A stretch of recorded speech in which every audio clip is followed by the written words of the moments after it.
Olá, meu nome é Miliane Moreira Soares de Souza, sou professora da Universidade Federal Rural do Rio de Janeiro, onde me formei em medicina veterinária e fiz parte da Aliança Bíblica Universitária. Então, é com muita alegria que eu recebo esse convite para compartilhar com vocês o contexto e os desafios da universidade no século XXI. Para falar do contexto atual da universidade brasileira, eu considero que seja interessante a gente resgatar um pouco a história da criação das universidades. Então, de modo bem rápido, eu vou falar sobre os centros de ensino que são referências, nesse desenvolvimento da busca pelo conhecimento humano. Na antiguidade, destaco aí a Biblioteca de Alexandria, né, idealizada por Alexandre o Grande, Ptolomeu, que foi um dos seus sátrapas, na cidade de Alexandria, no Egito, e que se dedicou à arte, à música, à poesia, à filosofia e, de modo muito específico e interessante, à anatomia. E, em Atenas, na Grécia, a Academia de Platão, 384, 383 anos antes de Cristo, foi criada, então, essa academia para discussão de conhecimentos filosóficos. Queria também trazer bem rapidinho para vocês um pouco da visão desse conhecimento no mundo árabe. Para quem gosta de estudar a história do conhecimento, esse período da história da humanidade, conhecido como Idade das Trevas, que foi ali do século V ao século XV, ele se deu muito fortemente no Ocidente. O Oriente não estava sendo impactado por esse movimento. Então, no Oriente, o que nós temos é que, com a expansão muçulmana, aproximadamente no ano 600 depois de Cristo, que acabou avançando sobre o território da Síria, Egito, Palestina, Pérsia, Península Ibérica e parte da Índia, o que se percebe é que, à medida que os árabes, os muçulmanos expandiam em seus territórios, eles também agregavam conhecimento, eles iam agregando aspectos importantes da cultura daqueles povos. E daí eles saem de uma medicina mística para uma medicina mais técnica, mais baseada nos princípios de Hipócrates. Então, o que a gente percebe é que muito do conhecimento médico floresceu no mundo árabe. E essa academia que está aí na imagem, a Academia de Gund Shapur, na Pérsia, atualmente o Irã, ela foi considerada o mais importante centro médico do mundo antigo, no século VI e século VII. E também, no mundo árabe, é o relato da mais antiga universidade em funcionamento do mundo, que é a Universidade de Al-Qarawiyyin, que está localizada na cidade de Fez, no Marrocos, e que foi estabelecida, foi idealizada por uma mulher, Fátima Al-Firi, uma rica herdeira, né, de um comerciante muçulmano.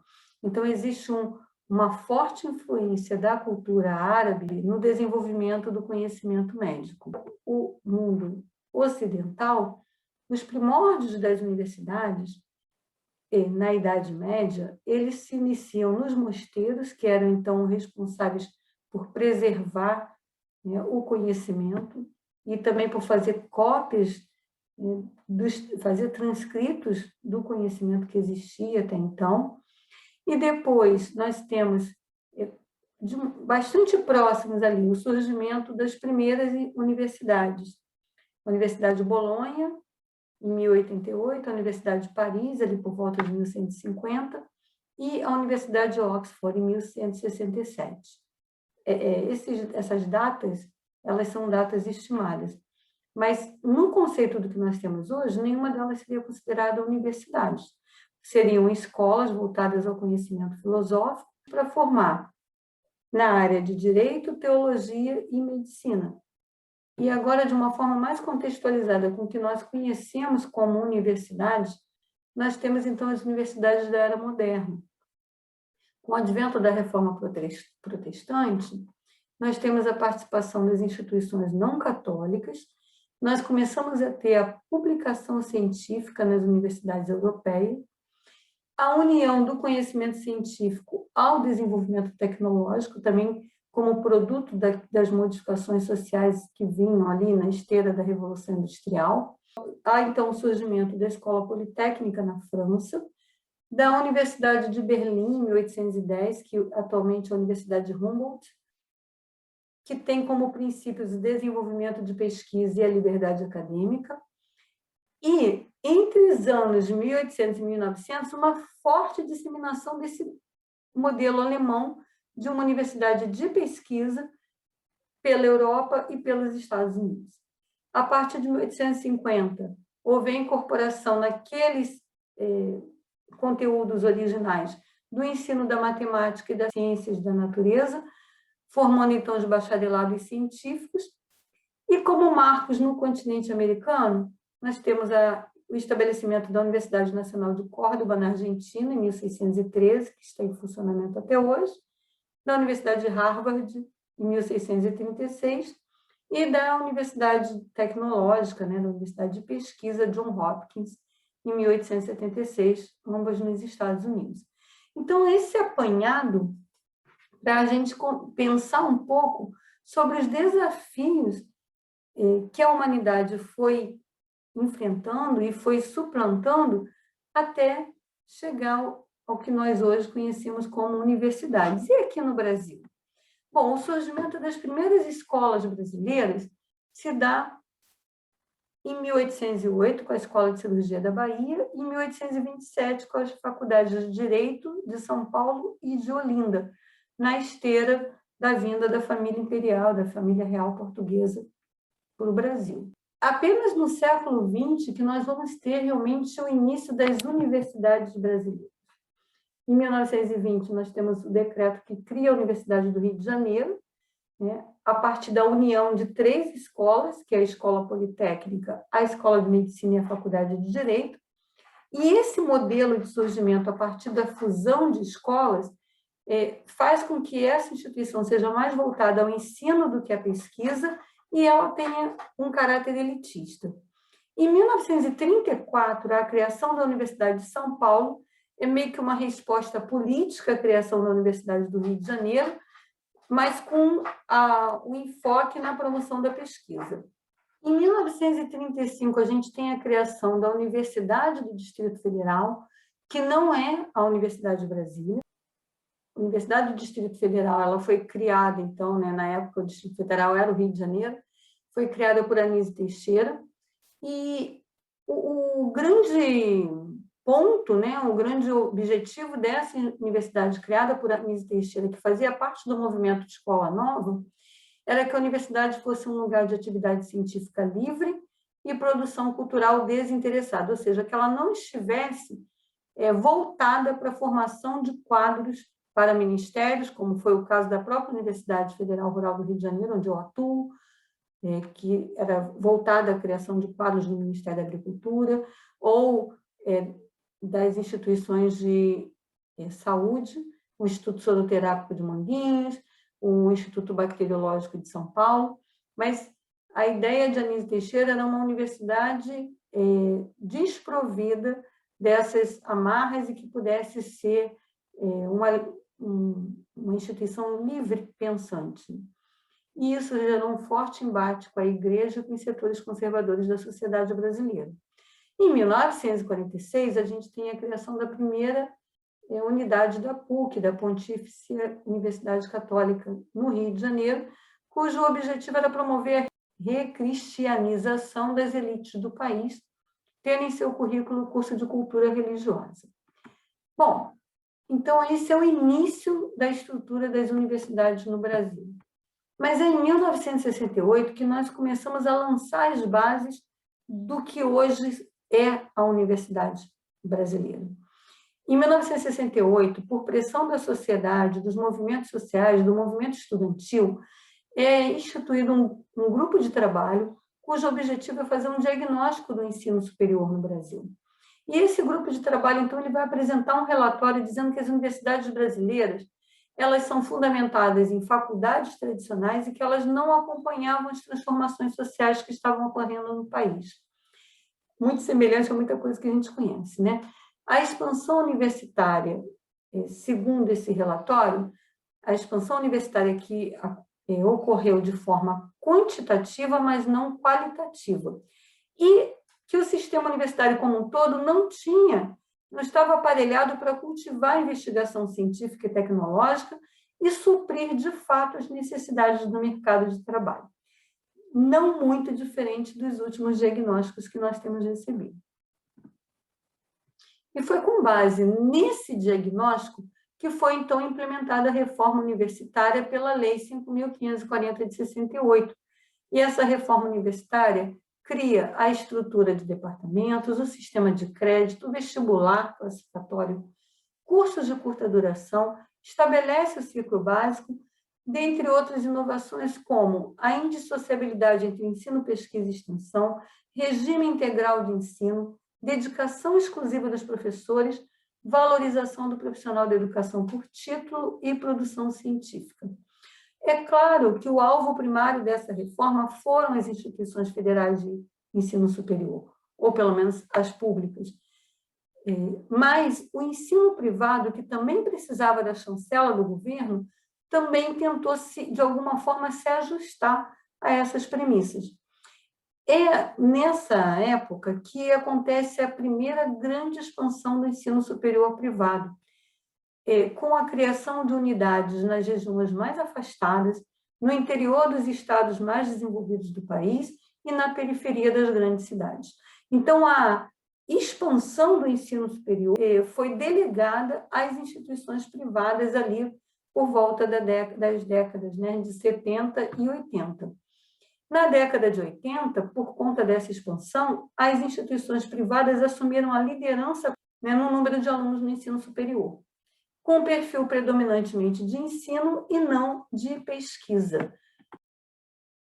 Essas importantes mudanças advindas da reforma universitária no final da década de 60 e ao longo da década de 70, culminaram nos dois mais importantes documentos relacionados à educação no nosso país. A Constituição Federal de 1988, que prevê em 2 dos seus artigos, o artigo 207, prevê a soberania universitária e a indissociabilidade entre ensino, pesquisa e extensão, está lá estabelecido, então, e o artigo 209, que estabelece os preceitos básicos para que o setor privado pudesse participar da oferta do ensino. Em 1995, houve a segunda grande expansão universitária no Brasil. E, embora a Lei de Diretrizes e Bases da Educação dissesse que a União tinha que ser responsável pela manutenção do ensino público superior, houve um movimento no sentido de que a segunda grande expansão também fosse prioritariamente do setor privado. Então, havia responsabilidade legal, mas era o setor privado quem acabava realmente tendo a flexibilidade, o recurso para fazer essa expansão do ensino público superior. Esse estado de coisas perdura até o ano de 2007, quando nós temos, então, um movimento vindo do governo federal no sentido de reestruturar e amplificar e expandir as universidades federais. É realmente um movimento, é o Programa de Reestruturação e Expansão das Universidades Federais, um programa chamado REUNE, né? Vocês com certeza vão conhecer críticos e defensores desse programa, mas com certeza, independente de qualquer análise política, é o primeiro programa significativo de ampliação de vagas dentro das instituições públicas federais de ensino superior desde o início da sua gênese. Por isso, é importante a gente acompanhar um pouco o processo para a gente perceber o que significou, do ponto de vista da sociedade brasileira, o movimento do REUNE. O REUNE ele criou 10 novas universidades federais, ele criou e consolidou 115 campi universitários, expandiu em 53% o número de cursos, em 70% o número de vagas e em 66% o número de matrículas.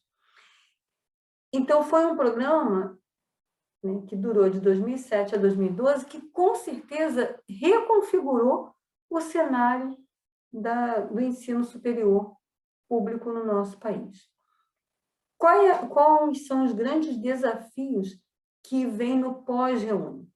Primeiro, garantir a manutenção das novas estruturas construídas, né, porque houve um período de injeção de recursos para a construção dessas estruturas, mas depois o orçamento encolheu novamente. Evitar que ocorra perda de qualidade na formação, preservando a pesquisa e o ensino e não permitindo que a universidade vire um escolão, né? Existe muito esse termo de que o Reúne seria uma fábrica de escolões. Então, há um desafio constante nesse sentido. O outro desafio que temos hoje numa universidade maior, né, é promover uma internacionalização, ou seja, dar oportunidade aos estudantes de graduação e pós-graduação de interagir com outras instituições de ensino em todo o mundo. Então, no que diz respeito à ampliação de vagas, considerando o cenário das instituições públicas federais, o Reúne foi o grande fomentador. Dentro da estrutura particular, da estrutura privada, alguns programas, como o ProUni, como o FIES, também tiveram esse papel, só que foram programas mais circunstanciais. E daí, eu não gostaria de colocar neles o mesmo impacto que tem um programa que ampliou de modo significativo e permanente as vagas nas instituições de ensino superior no país. Além de falar da ampliação da vaga, é importante falar do impacto que houve com a democratização do acesso através da implantação do sistema de cotas. O sistema de cotas, ele originariamente foi implantado em outros países do mundo antes de ser trazido para o Brasil.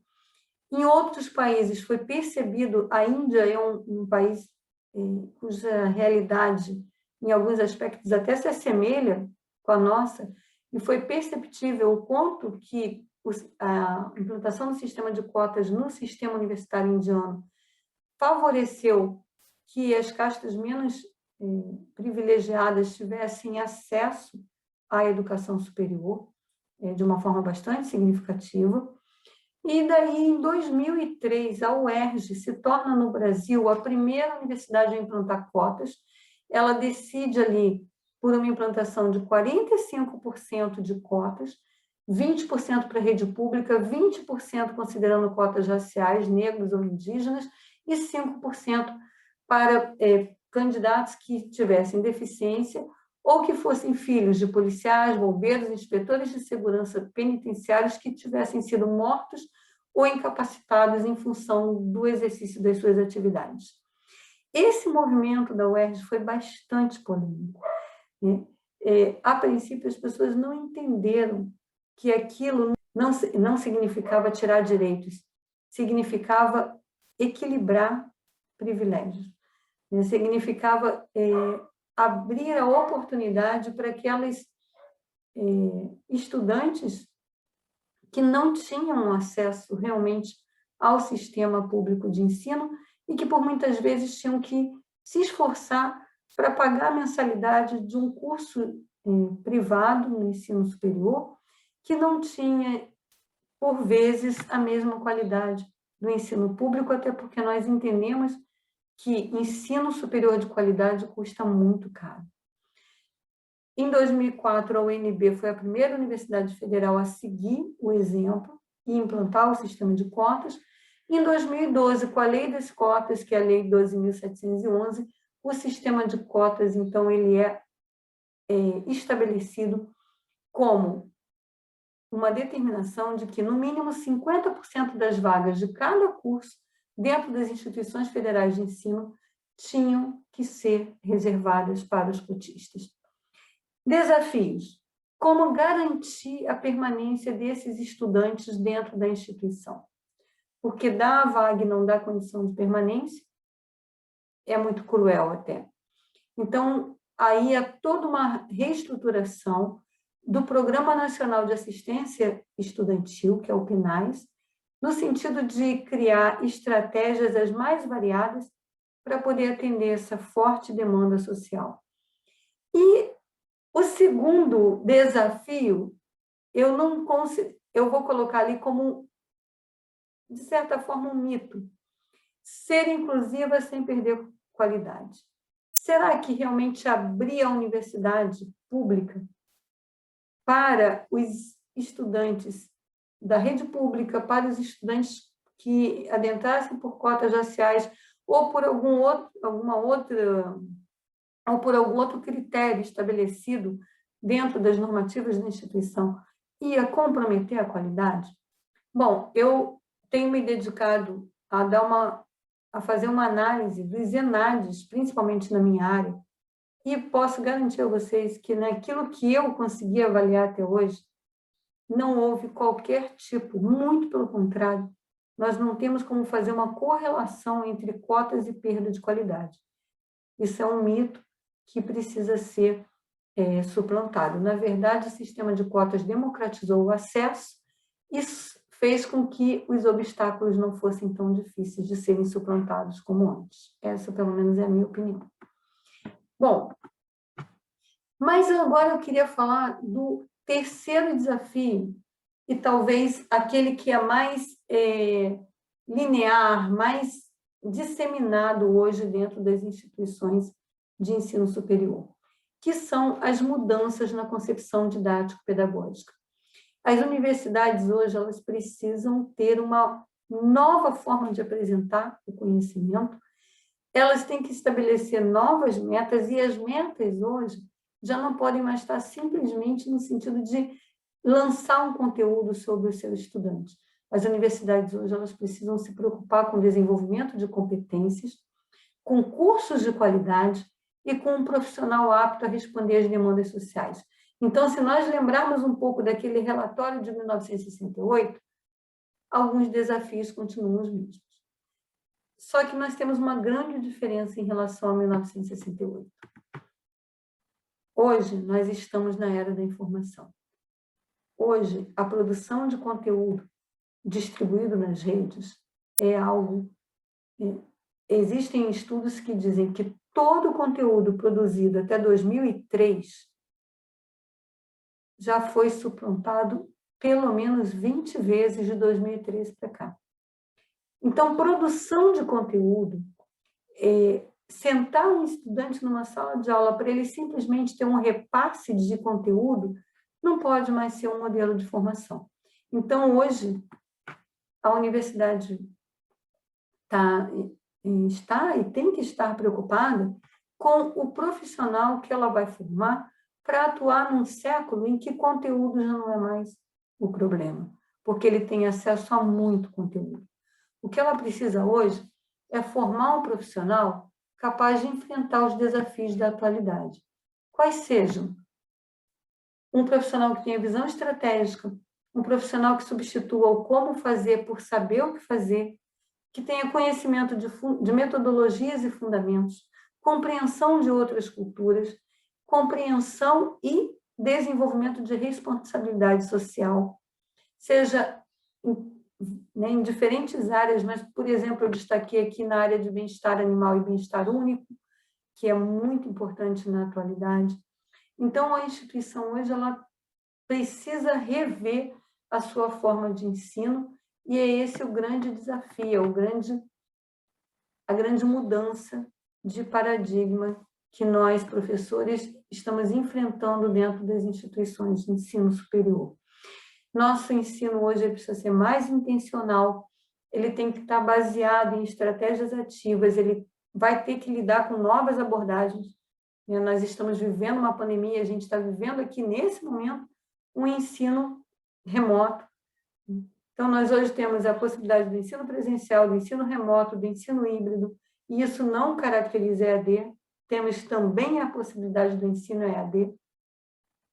Hoje se fala em curricularizar as atividades de extensão, que eram aquelas atividades que a universidade muitas vezes não privilegiava, que é a interação da universidade com a sociedade, levando um conhecimento que está sendo produzido no interior da universidade para fazer diferença na comunidade do entorno, de fato, e isso ser feito de modo constante e dentro do currículo.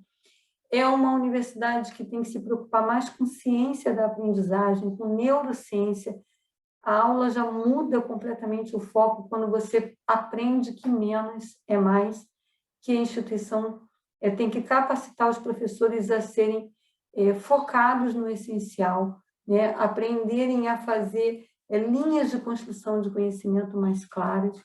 Então, esse é o grande desafio da mudança de paradigma que a instituição de ensino superior enfrenta hoje.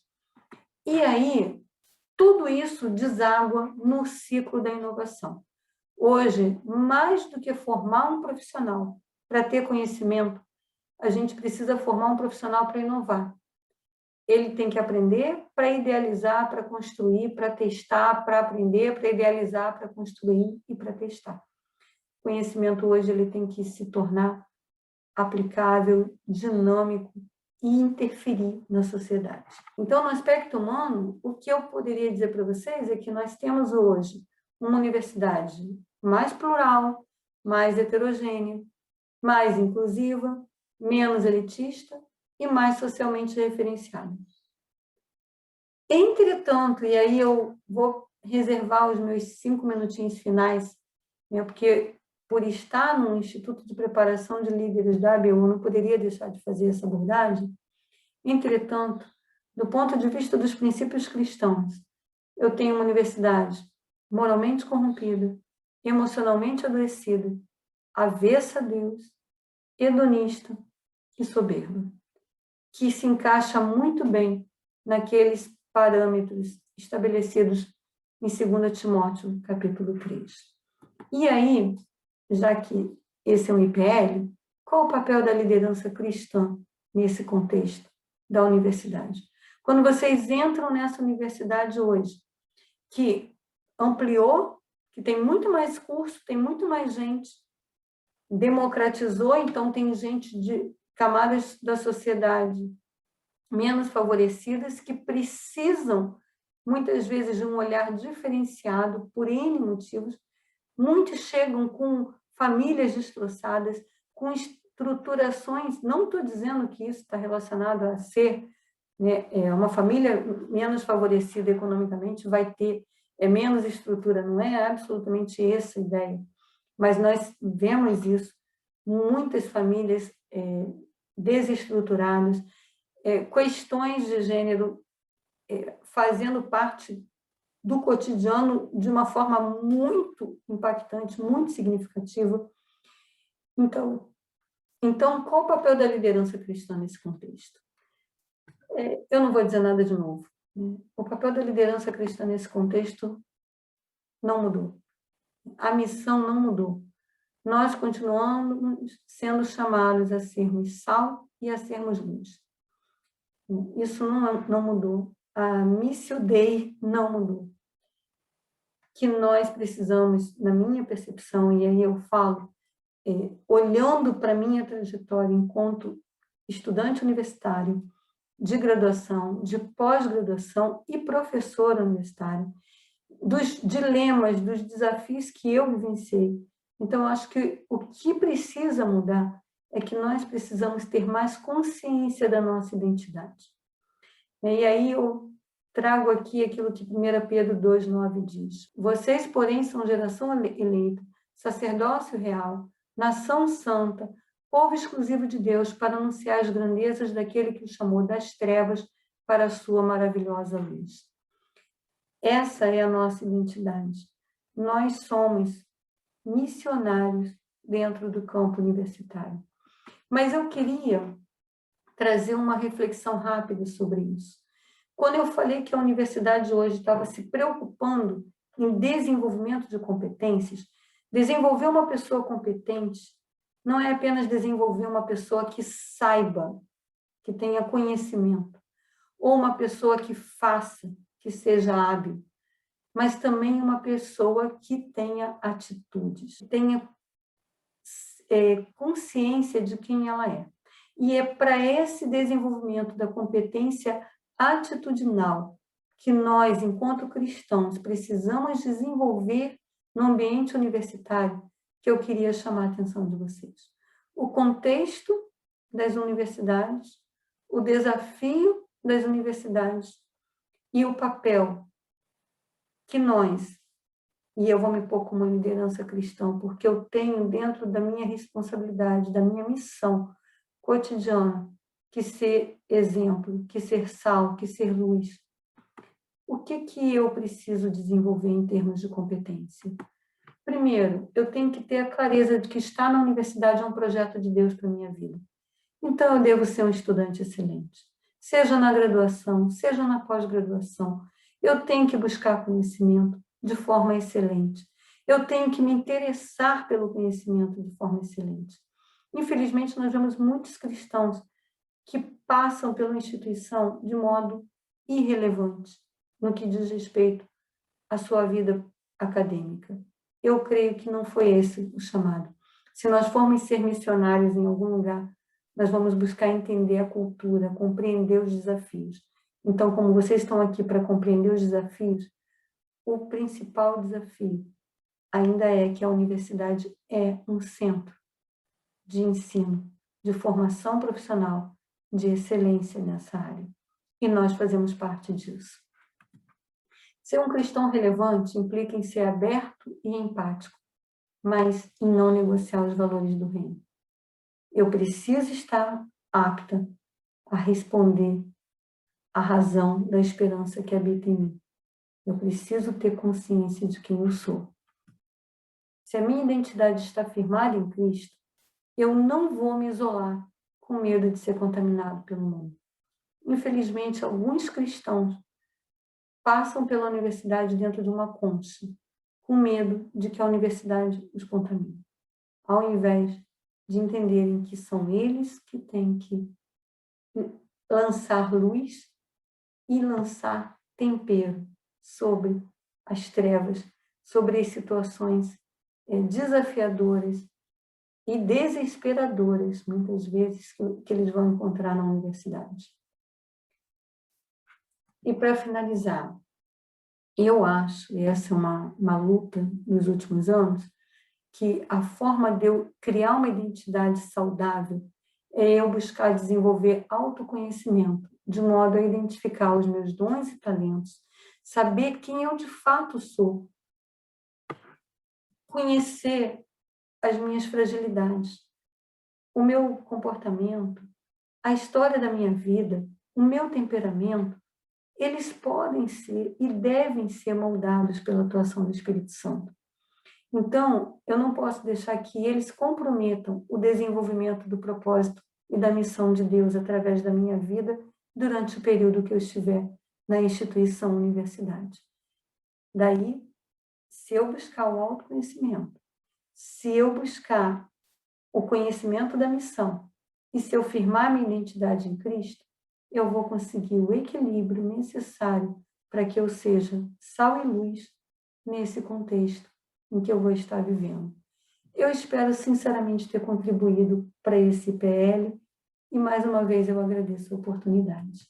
Muito obrigada. Esse é o instituto no qual eu trabalho lá na universidade. Vocês são muito bem-vindos, se quiserem visitar.